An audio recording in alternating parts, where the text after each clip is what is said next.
احباب گرامی قدر، اللہ تعالیٰ کے بے شمار انعامات اپنے بندوں پر ہیں اور وہ کرتا ہے۔ اس قدر انعامات، نوازشات، فضل و احسان ہے کہ ہم شمار نہیں کر سکتے۔ تو اللہ تعالیٰ جہاں بندوں پر اتنے انعامات نازل فرما رہا ہے تو ماہ رمضان بھی اس کے انعامات میں سے ایک انعام ہے۔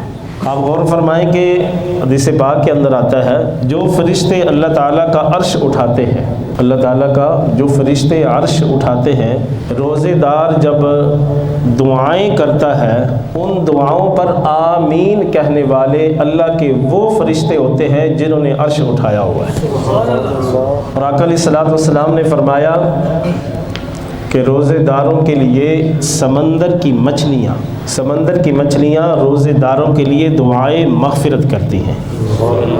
دیکھیے کہ روزے دار کی دعاؤں پر آمین فرشتے کہہ رہے ہیں، اللہ کے خاص فرشتے جو عرش کو اٹھائے ہوئے ہیں، اور سمندر کی مچھلیاں بھی روزے داروں کے لیے دعائیں مغفرت کر رہی ہیں۔ اللہ رب العزت نے بندوں پر اس قدر انعامات اور احسانات کیے اور اتنی بڑی عبادت روزے کی صورت میں اللہ رب العزت میں ماہ رمضان کے اندر جو ہم کو عطا فرمائی ہے۔ پیارے آقا صلی اللہ تعالی علیہ وسلم نے فرمایا کہ اللہ تعالیٰ کے انعامات اس قدر ہیں کہ 5 انعامات کا ذکر کیا ایک حدیث پاک میں۔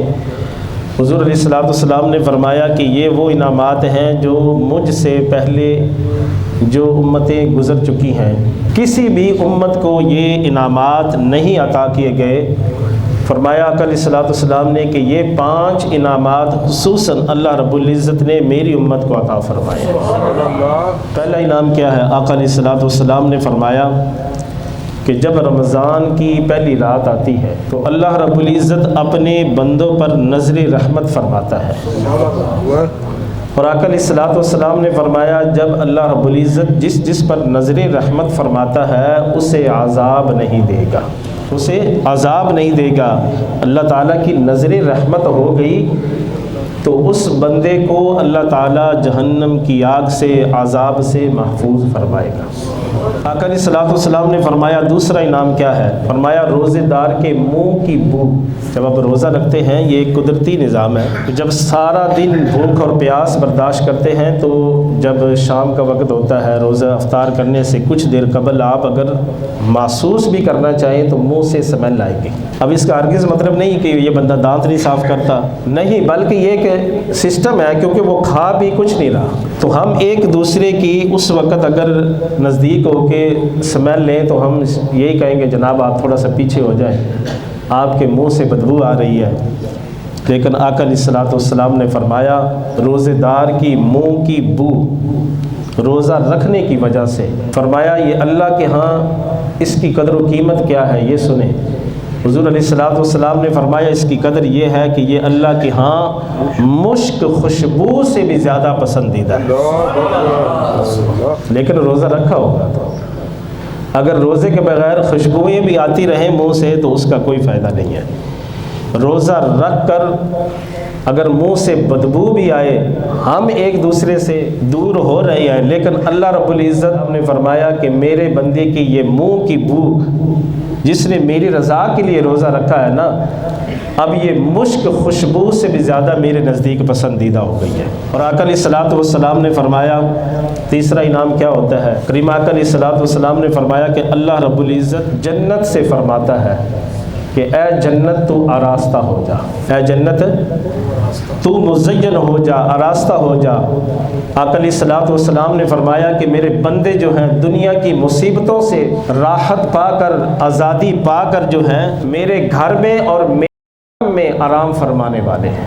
اب دیکھیے کہ دنیا کے اندر کیا ہے، مشقتیں ہیں، پریشانیاں ہیں، دکھ ہیں، تو آقا علیہ الصلوۃ والسلام نے فرمایا اے جنت، اللہ تعالیٰ فرماتا ہے جنت تو کیا ہو جا، آراستہ ہو جا، بن جا، سنور جا، کیونکہ میرے بندے، اب وہ بندے جنہوں نے ماہ رمضان کے روزے رکھے، فرمایا ان کے لیے تیار ہو جا، وہ میرے کرم میں اور میرے گھر میں آرام فرمانے والے ہیں۔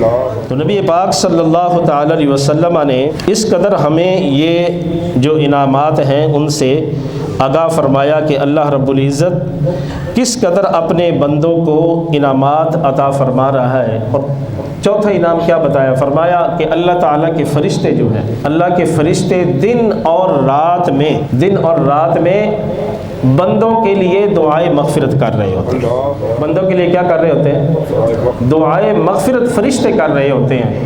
اور آقا علیہ الصلوۃ والسلام نے فرمایا پانچواں انعام کیا ہے؟ فرمایا جب رمضان کی آخری رات آتی ہے تو اللہ تعالیٰ تمام گناہ گاروں کی بخشش فرما دیتے ہیں۔